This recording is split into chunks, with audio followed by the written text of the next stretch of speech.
So the question, the title of this talk kind of raises the big questions. The pressive demands of my job means that I don't often think of the bigger picture, putting out daily fires. So I'm particularly happy to have this opportunity to talk with you and share some of my thoughts with you today and hear your perspectives on multilateralism and the future of multilateralism. I mean, we're having this discussion today at a very difficult time.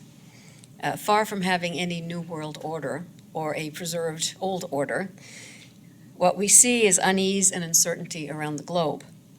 We have intensified competition among major powers, a perception that we face threats that are more serious than we've seen in a generation. We have persistent conflict, accelerating climate change, and new forms of warfare deriving from technological change and without international governance. In our core work of conflict prevention and resolution, we're seeing some negative trends. There are three that stand out, and they're sort of intertwined. The first is that conflicts are increasingly intractable. The average duration of civil wars has risen over time, and it's reflected in the increased average duration for our peace operations and political missions. Second, an abundance and fragmentation of non-state actors and armed groups. Think of Syria. Conflicts today often feature complex and decentralized non-state armed groups with loose and fluid chains of command. Some adopt terrorism as a deliberate tactic. Some target the UN, complicating our acceptance as an impartial actor by all sides. And third, increased regional and international involvement. Conflicts are increasingly affected by competition for power among regional and other actors, as well as factors such as migration. The priorities of influential neighbors or international actors can directly impact on our ability to resolve conflicts.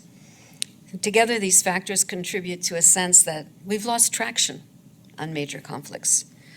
Also contribute to increased calls for isolationism and closed borders, and feed skepticism about multilateral efforts. Yet, as Secretary General Antonio Guterres has frequently observed, this is a moment where there is arguably more need for multilateral cooperation and collective solutions to a range of problems that transcend borders and regions than at any other time in the history of the United Nations. How do you explain this and respond to this central paradox? My view is that a questioning of the relevance of multilateralism is rooted in divergence among states in their interpretation of the basic principles on which the United Nations is based, principles that have defined international cooperation for the past 7 decades. This underpins a tendency to circumvent rules and lead some states to seek to redefine their roles in a multilateral system. When the UN was established 74 years ago, its member states committed to the sovereign equality of all states, to refraining from the use of force, and to taking collective action regarding threats to international peace and security. These principles are outlined in the UN Charter, to which all member states of the United Nations, all 193, have pledged adherence. They were developed by the victors of the Second World War, still major powers that exist today, but there are new powers now that weren't part of the creation of these rules, and even those who were interpret them differently. Let's take just one principle that's enshrined in the Charter, sovereignty. To many countries, sovereignty does not mean that a state has the absolute right to do as it chooses. It also means that a state has responsibilities, not only to its own citizens, but to other states. A responsibility not to pollute the environment, to prevent terrorists from crossing borders, to curb the flow of weapons, to abide by international human rights and humanitarian law. But to other states, sovereignty is deemed absolute. This has limited the UN's ability to prevent and resolve conflicts in many parts of the world, including, perhaps most obviously, Syria. Meanwhile, many people are losing faith in the process of globalization. They feel left behind. Around the world, we see the rising appeal of nationalist and populist voices. Demonstrations are affecting countries from the Middle East to Latin America and the Caribbean, and from Europe to Africa. While every situation is unique, one common thread connecting all demonstrations is a growing deficit of trust between people and political establishments. This constitutes a rising threat to the social contract. Yet not all the news is bad. Indeed, if we look back at the high-level week of the General Assembly this past September, more world leaders than ever before descended on New York. The climate crisis quite rightly topped the bill in terms of their attention, and beyond states generated an extraordinary mobilization of activists, many of them young, demanding change at the Climate Action Summit. Now, as a collective body, the UN General Assembly itself counters the idea that unilateralism could be the answer to the world's problems. What we heard from a number of member states is that many of today's challenges cannot be addressed by one state or a few states alone. For some issues, the way forward lies in more, not less, international cooperation. To quote the Secretary General, however, he said many times, and I'll quote, "It is not enough to proclaim the virtue of multilateralism. We must prove its added value," end quote. And I would add, and collective action must be for a defined purpose based on principles that are commonly agreed. So, what do we do? What does multilateralism look like in practice? Well, the short answer is just one word: partnerships. There's not a juxtaposition between multilateralism versus regionalism, for example. Multilateralism can mean a few states working together to solve common problems, or an organization like the UN working with regional organizations or international financial institutions. I just want to say that my department has liaison offices with just about all the major regional organizations out there. Certainly the African Union, European Union, NATO, the Shanghai Cooperation Organization, ASEAN, and a number of others. But these partnerships have to go beyond states and regional organizations and beyond intergovernmental bodies to include civil society, the private sector, women's organizations, and youth, all of whom make an important contribution to global international cooperation.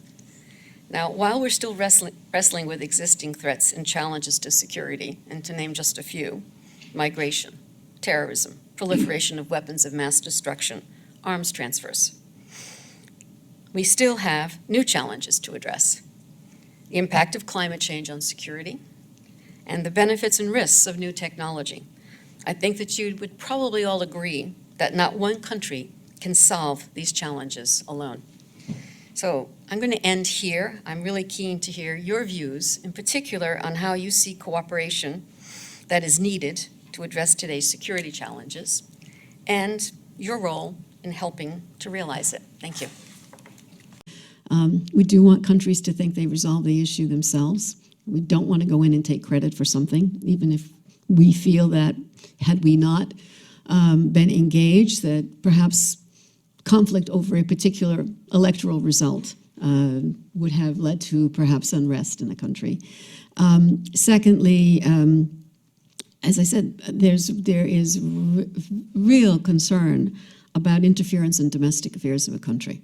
That is something that we see many member states concerned about, whether it be the UN coming in or a particular state coming in to resolve a particular issue. And I'm not talking about military intervention. I'm talking about intervention of other kinds. So we're quiet about that. But we do need to do, I think, a better job of explaining what it is we do. I'll give you an example. I mean, my department has a standby team of mediators that we deploy. It could be for a lot dealing with elections. I have to say, elections are always a flashpoint in a society. That's not the major problem, but that's the spark that sets things off.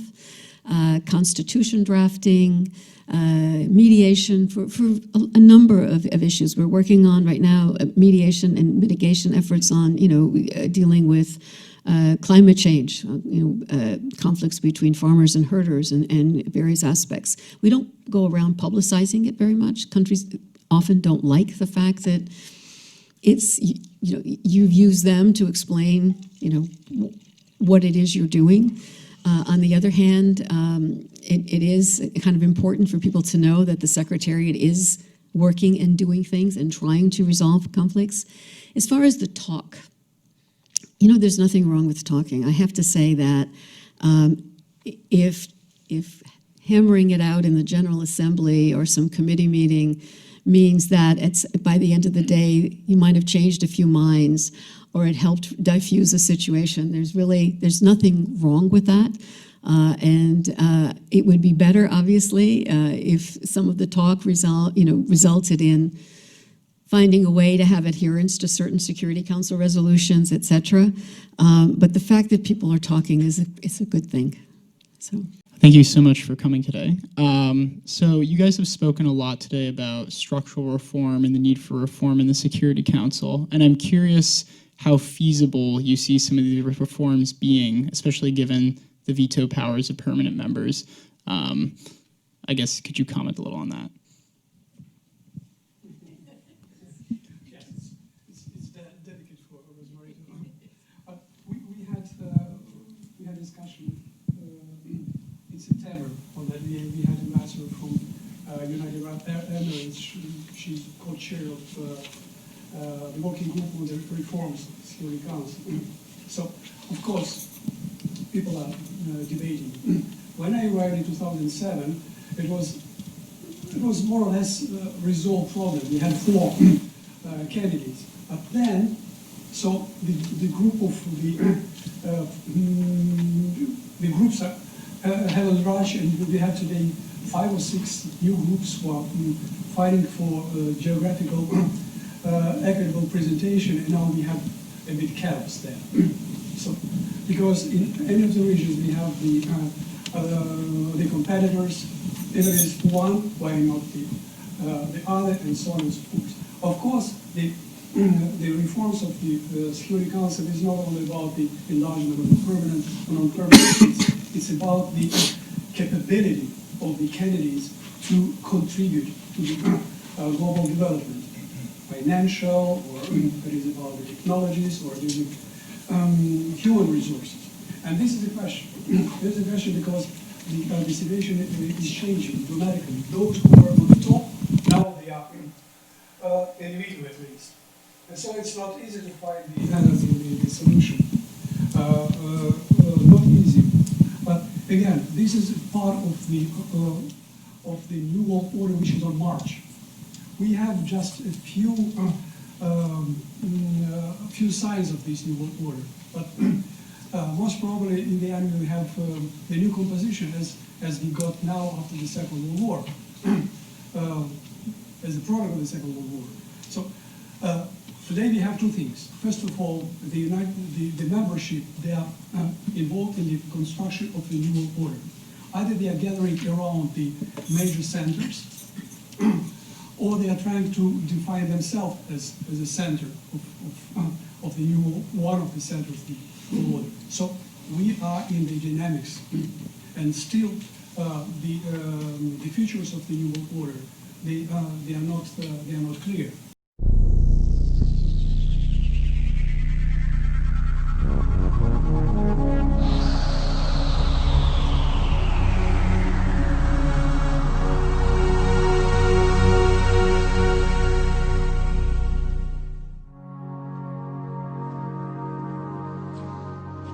Hello, initiates, and welcome to the IllumiCorp video training course. I would like to officially welcome you as a member of the team. You've joined our organization at perhaps the most exciting point in our long history.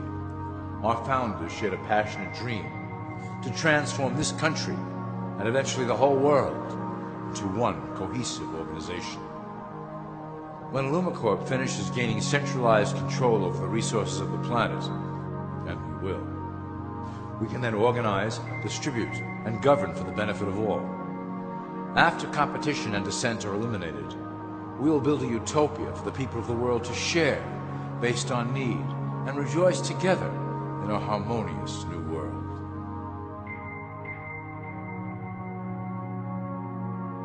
This presentation is designed to enlighten you about our organization's goals and achievements. As your guide, I will help to answer some basic questions you might have about Illumicorp and familiarize you with the valuable role you will play in helping us reach our prime objective. So please, take a tour with me as we march together towards an exciting new world. All people are aware of class. To them, society is made up of the rich, the middle, and the poor. The one thing that all three classes don't understand is that the pyramid continues upward. There is a detached hidden capstone made up of an elite board of directors who own and manage Illumicorp. The three classes below, in essence, become the assets and resources of Illumicorp. Illumicorp is divided into various administrative branches, but each branch has the same 5 levels in their hierarchy. You will begin at the bottom, in the initiate category. As such, your role will be to make sure that your orders are carried out through the sub-corporations and institutions controlled by Illumicorp. You will be placed in plain sight, at the head of a company or institution in the public sector, to carry out the plans delivered from above. Remember, your role is very important. You will be the face of Illumicorp to the outside world. You are our connection to the masses below. Never speak publicly about your orders or your masters. Now let's look at Illumicorp's 6 administrative branches and their functions. You will be placed in a top position of power among one of the following sectors. In this way, as you are monitored and guided from above, you will decide strategy and introduce programs that further our goals. But that is the secret to Illumicorp's success. Control the head, and you control the body. This is potentially Illumicorp's most effective instrument for global control. Through international banking, we manipulate the fate of all countries.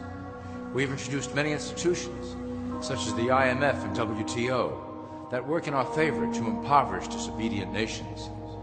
Always remember, debt is a powerful weapon against countries that don't share Illumicorp's vision. Perhaps our greatest achievement in banking is the Federal Reserve System. It is a collection of international banks owned by Illumicorp members and financiers. It was created to form a centralized banking system through the Federal Reserve Act of 1913, an act that was indeed penned by some of our most esteemed members. Many of you might still assume that the government itself prints and issues the currency. That is not the case. When America needs money, they go to our boys and ask for it. The money is printed, but it is only representative of a loan. Interest accrues on that dollar until it is paid back to the Fed. In fact, the federal taxes paid by the American population go almost entirely to paying off this debt. So you see, Illumicorp derives a healthy amount of its operation funding directly from the debt of the public. Needless to say, this is one of our most crucial sources of funding and one of our proudest achievements here at Illumicorp. Through mergers and acquisitions, we have slowly and silently bought up the majority of U.S. industry. Illumicorp and its members own most of the oil, transport, banking, media, food and communications industries in America and abroad. Through fewer and fewer conglomerates, we are able to effect with great precision the machinations of labor and government. Ultimately, corporations will replace government as a centralized international body that can meet the needs of the public worldwide without the chaos created by national self-interest. When Illumicorp goes public, corporatism will be the foundation for world government. Conglomerates will merge into one cohesive corporation that is responsible only to Illumicorp and the needs of its global employment force. Illumicorp's control of the American military is another impressive tool in our possession. We have nurtured these institutions lavishly to serve as the prototype for our global police force. When ready, our technology and manpower will dominate those who oppose the coming new world order. By utilizing American patriotism, we have fostered in the American soldier the philosophy of peace through superior force. When the time is right, we will migrate that mentality towards the belief in a global government who must protect all people through superior force. We have used the American military-industrial complex to build the arsenal necessary to instigate the final cleansing outlined in Illumicorp's Great Plan. Our primary target will be Islamic nations who will never submit to our Western-centric domination. They also hold much of the remaining oil reserve of the planet. Illumicorp must own that precious resource, as it is crucial in maintaining our domination over the countries of the world. Through Illumicorp's enormous federal funding of the military, we can develop new forms of warfare and population reduction. The public can't imagine what we were in the process of developing.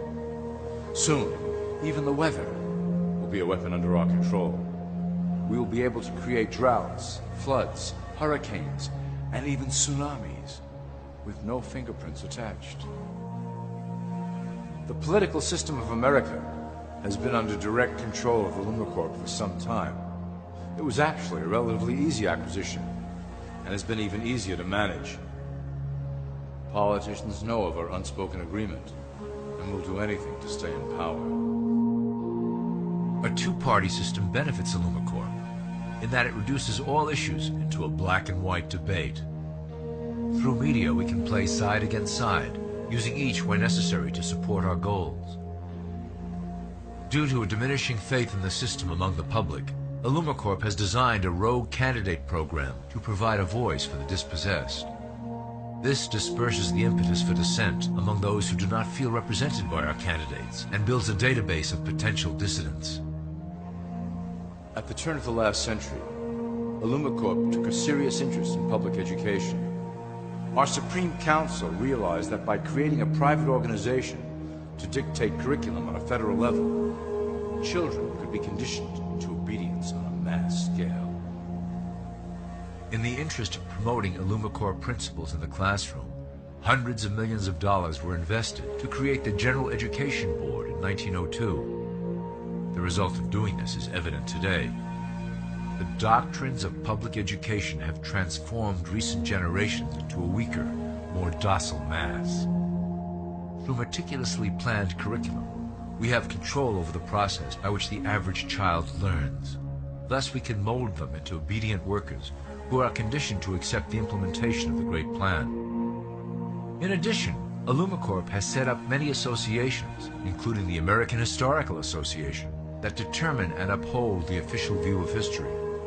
Knowledge is power, so we must at all costs be the authors of the truth. By writing history to suit our interests, dissenting voices cannot gain ground, and we can vastly influence culture to achieve our prime objective. Illumicorp uses the media to shape the public's opinion about current events and condition desired attitudes about our future agenda. Through news, entertainment, and advertising, we can program a variety of emotions and responses into the collective unconscious. In the past, we were limited entirely to print media, but now we have multiple mediums to utilize in programming and conditioning the masses. With cable news, we have directed the public to a more entertainment-based consumption of world events, infotainment. This medium is far more effective at subliminal reinforcement of desired attitudes towards our objectives. For instance, we are currently instilling a sense of duty towards environmental issues. With our growing control of the weather through HAARP and chemtrails, we will scare the public into accepting our global protection agendas. We will then phase into the great cleansing which must occur to return the global population to a manageable size.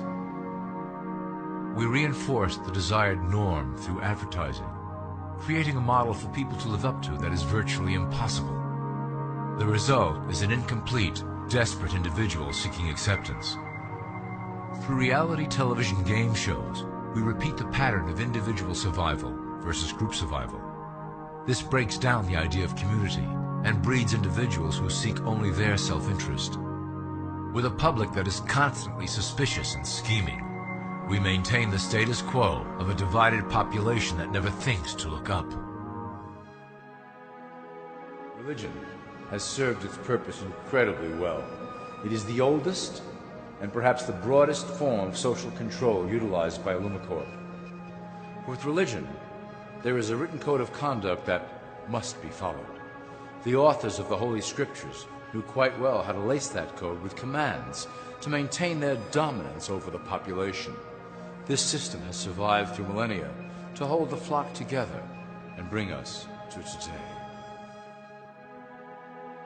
Admittedly, religion is losing its power for control. However, the fanaticism that has arisen due to this decline is particularly helpful to Illumicorp. Our invisible influence in the church has helped bring the Christian fundamentalists out of the background. We control their opinions on current issues through policies designed and written right here at Illumicorp headquarters. They are sent to our ministers, who then preach the Word of God and their interpretations of the Bible to their followers. Their blind faith is used to transform them into willing soldiers to defend our cause during the catastrophes ahead. As the final phase is enacted, we will propagate end-time prophecy to convince them of their convictions. The rise of Islamic fundamentalism works to Illumicorp's advantage as a threat that will demand violent action. In the coming years, planned terrorist attacks will warrant a full-scale retaliation and initiate the final phase of the Great Plan. Christians will support our actions, since they will believe them to be proof of the end times prophesied by Illumicorp's religious leaders.